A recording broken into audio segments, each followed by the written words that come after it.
Good evening, subscribers. Welcome to episode 19 of Complex Humans. It's Oliver here in Sydney, where it's May 15, Monday, 7 p.m. in Sydney. And our guest for today is Isabelle Courtney Guy, and she's in London, where it's 10 a.m. How are you, Isabelle? I'm really well, thank you. Very well, very happy. Even with it's a little bit rainy today, so but it's actually caused quite a lot of humour so far in my day. Awesome. So it's good. It's good. I heard that you recently came back from an awesome trip. Would you like to talk about that? I think, yeah, I will talk about that. So I got to spend 2 weeks in Gabon, Wow. working for an international oil company on developing the culture there, their leadership culture. Awesome. Now, what that ends up being really is working with, I think it was about 60 people in the end, and actually, you kind of think maybe leadership it would be doing work around the kind of the mind and teaching them information and things like that. But actually, what it ends up being is really about the heart space and connecting those people with what they really love, what they really stand for, what they really care about, and that's a huge part of what's going on in my life as well as the work that I'm doing. So it's developing the relationship that people have with all of those things in a way that enables them to stay awake, like present all the time. Because really, the point of doing that kind of work in an oil and gas company is because people can get hurt when attention goes, when people fall asleep. Not literally, right? It's falling asleep, checking out, thinking about something else, or suppressing something, not saying things when people see things that are important, but because they're frightened of saying something. There's a whole bunch of ways in which the falling asleep can happen. But essentially, if you can imagine, when people are not conscious and not present, when they're working in an environment with really dangerous chemicals and gases and oil coming out of the ground, big machinery, enclosed spaces, like a whole bunch of things which can, in just one moment, will change not just the person's life who gets injured, but their whole family, all their colleagues.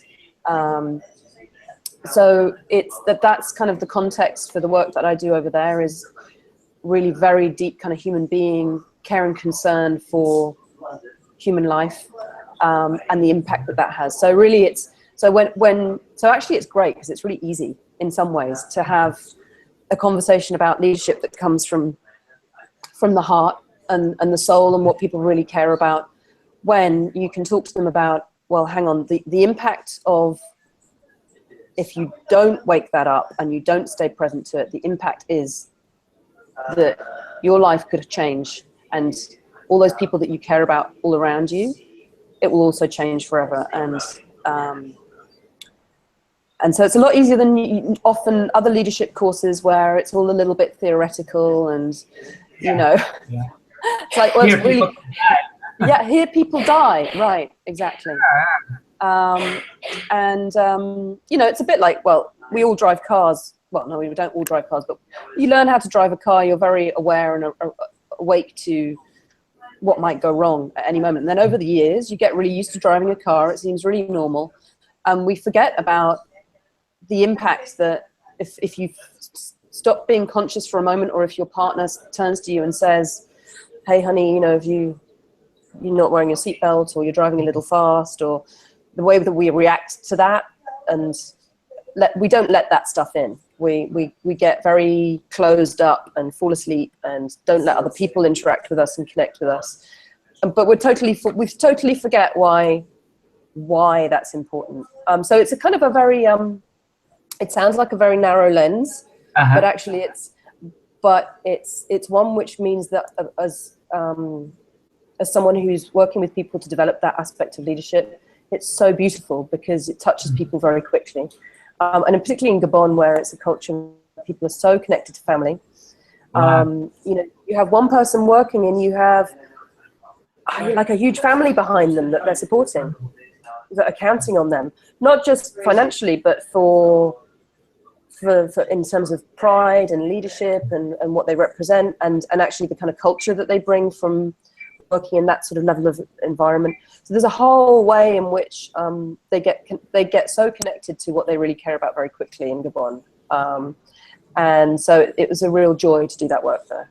And when I'm there, I get to spend 2 whole weeks of not thinking about myself at all. So good. Which is bloody brilliant.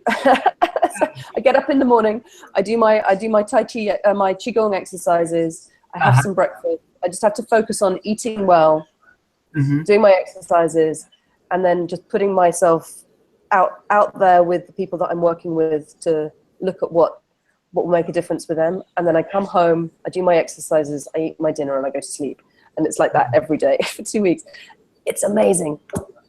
So that's kind of like, when I go and do a trip like that, it allows me to get really clear about my heart space and my own leadership. And the difference that being connected to your purpose and being awake and conscious about your purpose as a leader, the difference that makes into how well you experience life, like your own experience and quality of like moment to moment, what life can be like. It's just so great. You don't get bogged down with all the what am I going to do next? And so yeah. It's so awesome because you know, like from an outsider, the only image most of us have of oil and gas companies are like they're demonized in the press, you know, they're just evil companies. And it's awesome to hear that they do stuff like this, which don't get much press really, right? Because I think bias toward the sensational reporting. Right? That's true. And the thing is obviously, you know, even in these huge companies, this is why I love the corporate work that I do, because what is a company? It's a large group of people, of human beings, and who come together connected to, you know, to accomplish particular results, like with a particular reason. And like, you know, it's true that, you know, that we have a lot of impact as human beings, but it's always more complicated than that. And so for oil and gas people, actually, a lot of them will have seen people get hurt. They'll have experienced a team member or someone that they manage getting, you know, life-changing injuries that mean that they can never work again, or you know, several people dying, and they have to go and talk to those people's families, and so they have a really visceral connection with actually what all of that really tough stuff, like very, you know, very, very challenging, but also beautiful human emotions. And so, yeah, oil and gas companies, yes, there's a huge amount of impact that can happen from running that kind of business. And they're populated by lots of human beings who actually really want, fundamentally, we all want to take care of each other and to do the right thing and to make a difference. Yeah. So that's why those companies do that, because they really don't want people to get hurt. They've, like, genuinely, it's not like a PR exercise. I mean, obviously, it's important that they're seen as a company that has a good track record, and it's not every single oil and gas company that's connected to this, but I've worked with a few, and actually when they do work with it, it's because they really, you know, they fundamentally get the importance of taking care of people. So yeah, it's a lot of fun. It's a lot of fun. And how is it being received by the participants? Are they Say that again? How is your training being received by the participants? Have you seen a lot of changes? Yeah, well, actually, this last time it was to train them in to lead a conversation. So it was what I did is I worked with them over a couple of days in how to really have a coaching style conversation with a group of people, and yeah, to see the difference between the beginning where they're used to standing up in front of a group of people, it's to tell them some stuff, it's to be the expert. So it's like, okay, you know, I'm standing here because there's some information I need to share with you, and it's very important. You all need to listen, and I have all the answers if you have any questions. Is kind of the dynamic, and so it's really working with them over 2 days for them, essentially to be an empty vessel, and to be really okay with that, and to really have their listening be out there with the people that they're talking to, and to how to stimulate a conversation in the room, and to put themselves to one side. And so the freedom that emerges for people when they can see that you don't have to be the expert, that you can just be of service, and what's really magical that comes up, that there's a magical thing that happens when you get a group of people to actually engage and talk and have the power themselves, and to know that they're trusted, to find out and discover for themselves the answers, you know, what they already know, really, to bring out their own wisdom.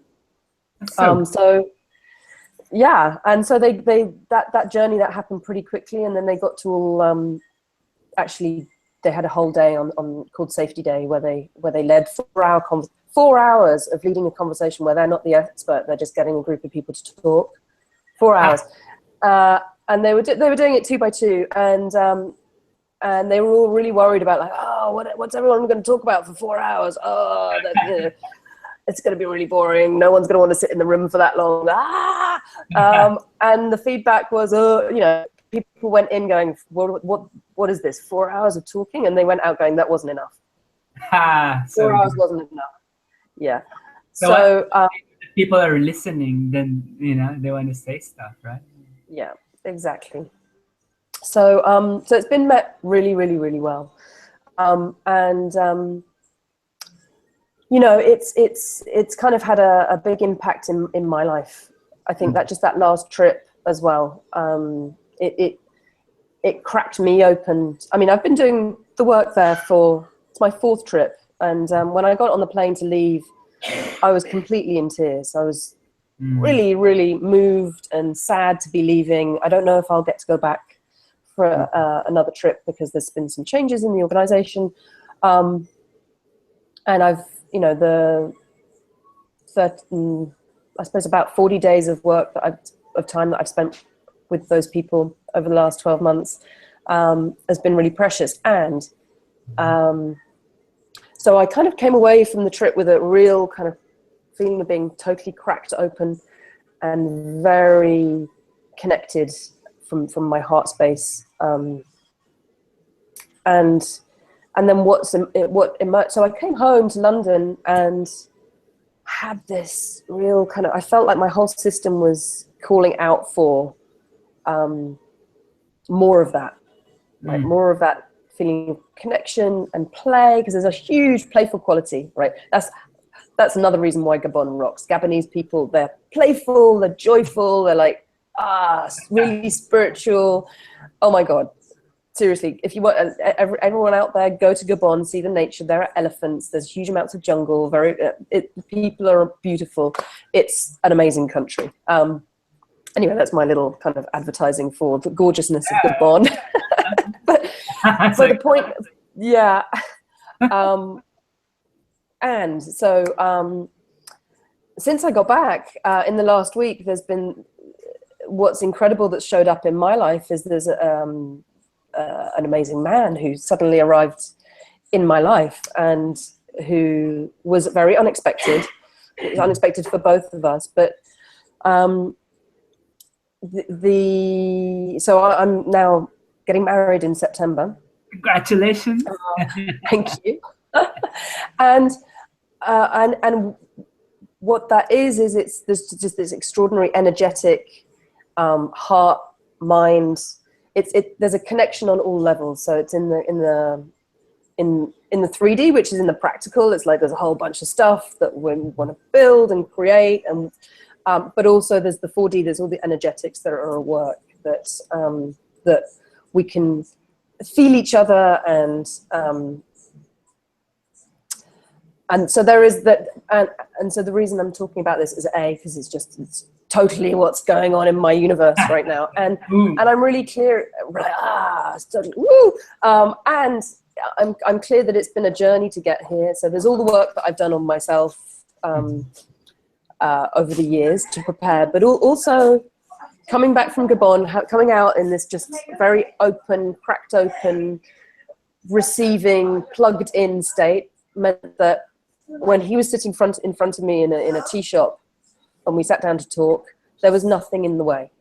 There were no kind of energetic blocks, or there was no defenses, or I just was feeling really ready and open, and we were able to meet each other there. And so it's totally extraordinary what's happened in 1 week. The level of connection and the level of possibility and the future that's gotten created. So it's when it can happen, when you're in your purpose and when you're connected to your energetic body, and when you it's amazing what can happen.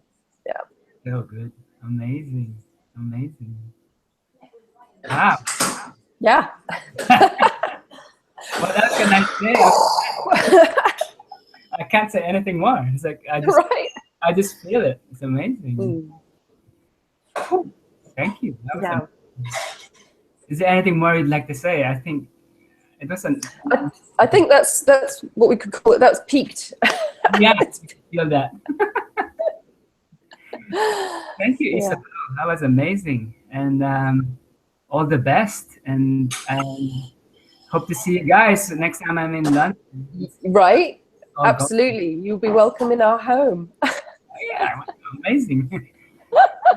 There we go, subscribers. It can happen. Isabelle is a perfect example. When you're in things, it can happen to you. And as you can see, she was giving, and in her giving, she received as well. So it's all this amazing happening. Well, look, thank you, Oliver. It's so good to see you and talk to you, and thank you for giving me this space to share. I really appreciate it. Thank you. Thank you for coming on, and enjoy the rest of your day there in London. Thank you. See ya.